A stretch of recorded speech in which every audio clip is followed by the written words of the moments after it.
ప్రభువును ప్రియ రక్షకుడైన దేవుని పేరట మీ అందరికీ శుభాభివందనములు తెలియజేసుకుంటున్నాను.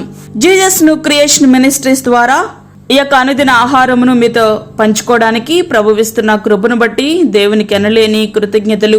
వాక్య ధ్యానములోనికి మనం వెళ్దాం. 90వ కీర్తన 3వ వచనం. నీవు మనుషులను మంటికి మార్చుచున్నావు, నరులారా తిరిగి రండని నీవు సెలవిచ్చుచున్నావు. దేవుడు మంటి నుండి మానవుని రూపించి జీవాన్నిచ్చి భూమి మీద జీవించమని, మరలా కొంతకాలం తర్వాత నీ సమయం అయిపోయింది, ఎక్కడ నుండి తీయబడ్డావో అక్కడికే వెళ్ళిపో అంటున్నారు. దీనినే మరణం అంటుంటే పరిశుద్ధ గ్రంథం నిద్ర అంటుంది. కొంతకాలం జీవించడం, కొంతకాలం తర్వాత వెళ్ళిపోవడం. ఎందుకిలా దేవుడు చేశారు? దేవుడు ఆదామును సృష్టించినప్పుడు నీవు ఇంతకాలం జీవించి మరణం కావాలి అనే నిబంధన ఏమీ పెట్టలేదు.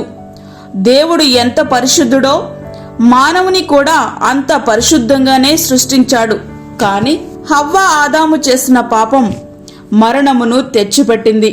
అంటే దేవుడు ఏర్పరిచిన సరిహద్దుల నుండి దాటిపోవడమే కదా. ఉదాహరణగా పక్షులు ఎప్పుడు ఎండలో ఉంటున్నాయని తీసుకెళ్లి నీటిలో ముంచితే, లేకపోతే చేపలు ఎప్పుడు నీటిలో ఉంటున్నాయని చలి పెడుతుందేమో అని తీసుకుని వచ్చి గట్టి మీద ఉంచితే ఏమవుతుంది చెప్పండి? మనిషి కూడా దేవునితో ఉండడానికే సృష్టింపబడ్డాడు, కానీ దయ్యంతో జత కట్టాడు. ఏమవుతుంది? మరణం తెచ్చుకున్నాడు. ప్రతి మనిషికి మరణం ఖాయం. అయితే భూమి మీద నీవు దేవునికి ఇష్టమైన జీవితం జీవిస్తే రెండో మరణంలోనికి వెళ్లకుండా జీవంలోనికి దాటిపోతావు. ఆయన నిన్ను నన్ను ఏ క్షణాన్న పిలుస్తారో మనకి తెలియదు. అటువంటప్పుడు మనల్ని మనం సరిదిద్దుకుంటూ మన జీవితాన్ని ఎప్పటికప్పుడే సరిచేసుకుంటూ వాక్యానుసారంగా జీవిద్దాం. అట్టి కృపా ధన్యత ప్రభు మనకి అనుగ్రహించునుగాక. ఆమేన్. వాక్యం విన్న ప్రియ దేవుని బిడ్డలారా, ప్రార్థనలో ఏకీభవించండి.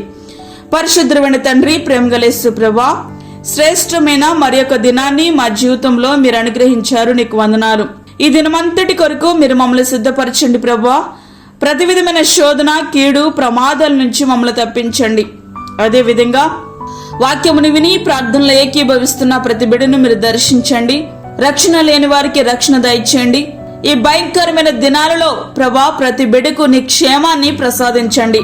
అదేవిధంగా ప్రతి విధమైన శోధన నుండి మీరు తప్పించండి. బయటికి వెళ్తున్నప్పుడు, లోనికి వస్తున్నప్పుడు నీ కాపుదల, నీ భద్రత దయచేయండి. ఆశీర్వాదం లేని వారికి ఆశీర్వాదం దయచేయండి. అప్పుల బాధలతో ఇబ్బంది పడుచున్న వారిని మీరు ఆదరించండి ప్రభా. వారి సమస్యల నుండి వారు బయటపడడానికి సహాయం చేయండి.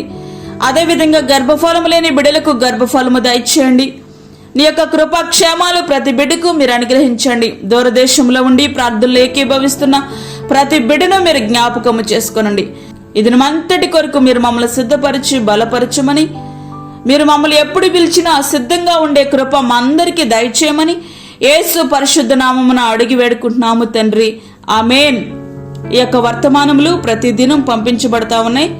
ఈ యొక్క వర్తమానముల కొరకు, అలాగే మీ ప్రార్థన అవసరతల కొరకు సంప్రదించవలసిన మా ఫోన్ నెంబర్ 9177377559.